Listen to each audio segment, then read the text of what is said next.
안녕하세요. 이인철 변호사. 예, 조정희 변호사. 정혜연 변호사입니다. 네, 반갑습니다, 여러분. 자, 이번 시간에도 이제 이상하 변호사, 우영우 변호사 드라마 얘기해 보도록 하겠는데, 가장 최근 방송이죠. 구화 10화에 대해서 간단하게 이제 에피소드를 얘기하고, 현직 변호사로서 이 방송, 이 드라마, 그 스토리가 어땠는지 한번 여러분과 말씀 나누도록 하겠습니다. 일단 구화가 제목이 피리 부는 사나이였어요. 구화 주인공은 방구뽕이었죠. 이제 방구뽕이 자기 어머니가 운영하는 무진학원 학생들을 데리고 학원 버스를 타고 야산으로 가서 그냥 놀아요. 고구마도 구워 먹고 비석치기도 하고 재밌게 놀고. 근데 그 사이에 그 학원 버스 운전 기사님이 정신을 차리고 보니까 애들이 차도 없어지고 애들도 없어졌다. 그래서 경찰에 신고를 했고 그게 이제 미성년자 약취 유인죄가 되어가지고 이제 재판을 받게 되는 그런 이야기였습니다. 제가 솔직히 말씀드리면은 저의 의뢰인이라면은 조금 힘든 의뢰인에 속할 것 같고요. 결과적으로는 의뢰인은 그냥 자기의 신념을 끝까지 유지하겠다라고 하셨고 그 결과에 만족한다 하셨는데 그렇게 가도록 두는 것이 좋은 것인지 저 변호인으로서 설득을 해서 최대한 나의 그런 마음의 상태, 심신미약 이런 걸 주장을 해서 감형을 받도록 하는 게 좋은지 굉장히 고민했을 것 같은데 현실적으로는 후자를 택하지 않았을까라는 생각이 들었습니다. 우리 정 변호사님이 좋은 논점 짚어주셨어요. 저도 항상 고민하고 있는데, 근데 이제 정명섭 변호사님 워낙 냉철하시고 합리적인 분이니까 선처적으로 가자, 죄를 인정하고. 근데 우영우 변호사도 처음에 그렇게 생각을 했다가 이게 사상범이라고 주장을 했잖아요. 저기서 깜짝 놀랐어. 사상범. 이제 책에서만 보던 사상범, 양심범인데 그건 뭐냐면 본인의 신념에 따라서 행동했다는 거예요. 그러니까 반성도 지금 안 하고 있잖아. 재판부가 반성하냐 물어보니까 나는 내가 떳떳한 일을 했는데 왜 반성하느냐. 거기서 딜레마가 이제 생기는 거거든요. 의뢰인에게 가장 이익이 되게 해야 되잖아요, 사건 진행을. 근데 여기 어머니가 보면은 이제 처벌불원서를 받기 위해서 막 무릎까지 꿇고, 진짜 정말 마침 제가 그 전날 수임했던 사건도 굉장히 이제 모정이 앞서는 그런 의뢰인이 오셨었기 때문에 더 좀 이입을 해서 봤었는데 최대한 형량을 낮추거나 집행유예를 받거나 좀 그쪽으로 저는 유도했을 것 같아요. 방구뽕 씨가 학생들한테 했던 얘기는 저도 굉장히 개인적 쾌감을 느꼈습니다. 애들 놀아야죠 보면은. 나도 이렇게 철들어서 공부하기 힘든데 우리 어린이들이 아침부터 저녁까지 공부하면 얼마나 힘들까 이런 생각이 들더라고요. 그래서 방구뽕 씨의 그 생각은 너무 좋은데 그런 사람이 운영하는 어떤 학원에 아이를 보낼 수 있을까 싶으면은 늘 불안할 것 같거든요. 그것도 저희 드라마 봤을 때 법정에서 또 나는 이렇게 할 것이다라는 얘기를 했거든요. 그러면 이거는 저희 어떤 법조계 관점에서 또 가진 요소가 될 수 있기 때문에 아이들 데려가는 데가 산이란 말이야, 야산. 그러니까 놀이동산이라 그런데 키즈카페 갔으면 안 돼. 산 가니까 뭐가 여러분 떠올라요? 개구리 소년 같은 거 떠오르잖아. 그래서 이런 사건은 굉장히 사실 어려운 사건이거든요. 우영우 변호사가 어떻게 풀어나갈까 했는데 아이들을 법정에 푸른 거. 저는 그게 신의 한 수라고 봐요. 이제 어떤 사건을 이렇게 접근을 할 때 조금 이제 감성적이거나 좀 창의적인 접근 방식이 없을까라고 늘 고민을 하거든요.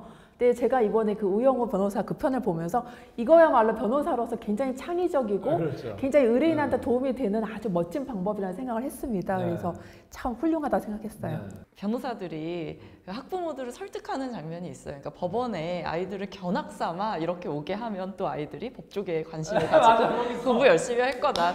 거기에서 그 한 어머니로 나왔던 그 분이 우리 딸 이과인 줄 알았는데 이러다 로스쿨을 가있다. 근데 실제로는 좀 안타깝게도 우리나라 법정에서 특히 형사 사건을 진행하는 법정에서는 방청석에서 어떤 조금은 원하지 않는 움직임이나 소음이 있으면은 이제 법정 경위분이 좀 제압을 하시는데 실제로는 그 정도로 이제 우리 어린이들한테 기회가 즉흥적으로 주어지기는 좀 쉽지 않은 점 우리 시청자분들도 알고 계시면 좋을 것 같아요. 거기서 또 우영우 변호사가 또 아주 그냥 예리하게 이야기죠.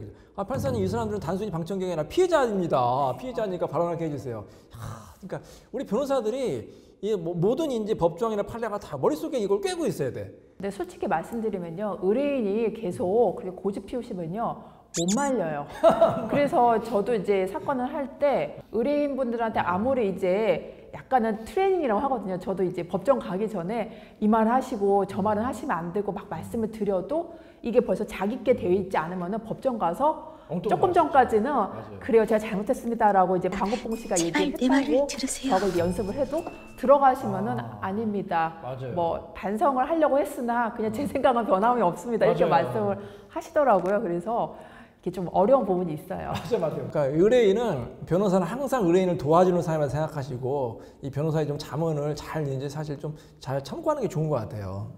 한 가지 조금 아쉬웠던 부분은 방구뽕 씨가 왜 이렇게까지 강한 신념을 가지게 됐는지, 뭐 예를 들면 어렸을 때 뭐 지나치게 억압을 받았다거나 좀 그런 이야기를 좀 변호인으로서 또 좀 더 풀어줬다면. 드라마성으로는 법정형이 무기징역 또는 이제 징역 7년 이상으로 되어 있습니다. 근데 장량 감경이라고 이제 그 재판장님이 본인의 재량껏 따라서 2분의 1 감량을 할 수가 있거든요. 7년 이상의 경우에는 최소한 이제 이 약치 유인죄에서는 3년 6개월 이상의 징역이 나와야 됩니다. 그래서 실은 지금 집행유예도 3년 정도까지만, 3년까지만 집행유예가 나오고요.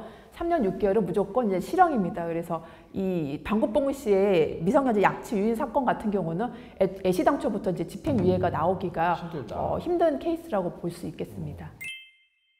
네, 시파는 이제 어떤 젊은 청년이 지적장애인 커뮤니티에 좀 계속 좀 가입을 해요. 그래서 어쨌든 그 커뮤니티에 가입을 해서 만나게 된 한 지적장애 여성과 이렇게 뭐 사귀는 사이가 되고 데이트도 하고 그러다가 성관계까지 가는데 이제 그게 또 이제 성범죄 혐의로 이어져서 이렇게 재판에 서게 된 그런 케이스입니다. 맞아요. 제비 같은 사람도 진정한 사랑을 할 수 있지 않습니까? 그것에 대해서 어떻게 보면은 너무 선입관을 갖고 본 게 아닌가라는 생각이 듭니다. 이게 처음이 아니라 그 전에도 어떤 그 지적장애 여성을 뭐 속여가지고 막 뭐 이렇게 금전 같은 거를 편취하고 거기서 이제 확 바뀌었죠. 우영우 변호사도 그 전에는 이 의뢰인을 도와주려고 하다가 이 사람이 그런 상습적인 거 아니냐. 그래서 이제 사임하려고 했던 그런 사건이었잖아요. 근데 말씀하신 대로 그거는 그 사람이 뭐 약간 뭐 성격이 안 좋다든지 뭐 제비라든지 뭐 제비 꽃뱀 같은 사람도 있잖아요. 근데 그런 사람도 뭐 사랑을 할 수 있으니까. 그래서 물어봤잖아요. 우 변호사가 그 여성한테 물어봤죠. 피해 여성한테. 제비 같은 사람인지 알고 있었냐? 알고 있었어요. 그래도 사랑할 수 있다.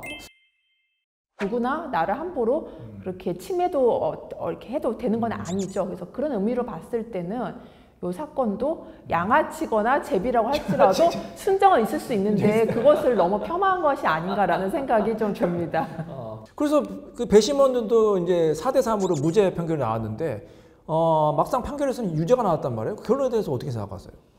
그러니까 사실 좀 마음이 아팠던 게 지적장애 여성도 자기가 사랑할 사람을 선택할 수 있고 당연히 뭐 성관계에 대해서도 자기가 선택할 수 있는 건데 그 이제 피해 여성은 자신은 정말 자신의 선택이라고 표현을 하는데도 불구하고 그 표현 자체가 완전히 부정당한 느낌이었어서 그렇기 때문에 유죄 판결이 좀 선고된 느낌이라 마음이 아팠어요.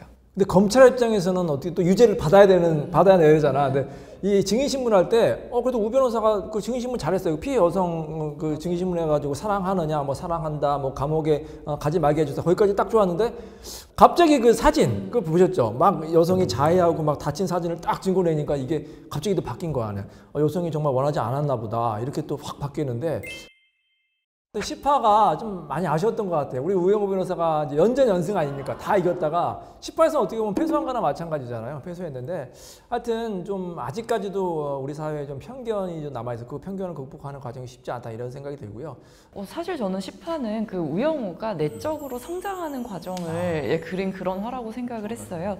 정작 본인조차도 그 가해 남성에 대해서 편견을 가졌단 말이죠. 왜 멀쩡한 사람이 그 지적장애 여성과 사겨? 이거 뭐 제비 같은 사람 아니야? 정말 그렇게 편견을 가졌는데 앞으로 그 자폐 스펙트럼을 가진 사람으로서 사회생활을 하면서 겪어야 될 여러 가지 그 난관과 딜레마에 대해서 이제 그려간 그런 화였던 것 같고 그러면서도 이제 또 본인만의 여러 가지 방식으로 그 사실 이제 마지막에 그 입맞춤 씬에서 저는 그게 좋았던 게 우영우가 먼저 다가갔어요. 그게 그래도 어쨌든 본인이 그 난관을 깨고 한 단계 더 성장하는 그 모습을 보여준 것 같아서 굉장히 영화나 드라마에 키스씬 애정씬 많은데 너무 설레는 거야 이게 키스씬 하면서 그러지 않았어요? 막 제가 우영우가 된 것 같아서 와 너무 설레고 막 야 이게 참 잘 되겠죠 해피엔딩? 그럼 해피엔딩 기대하겠습니다. 네.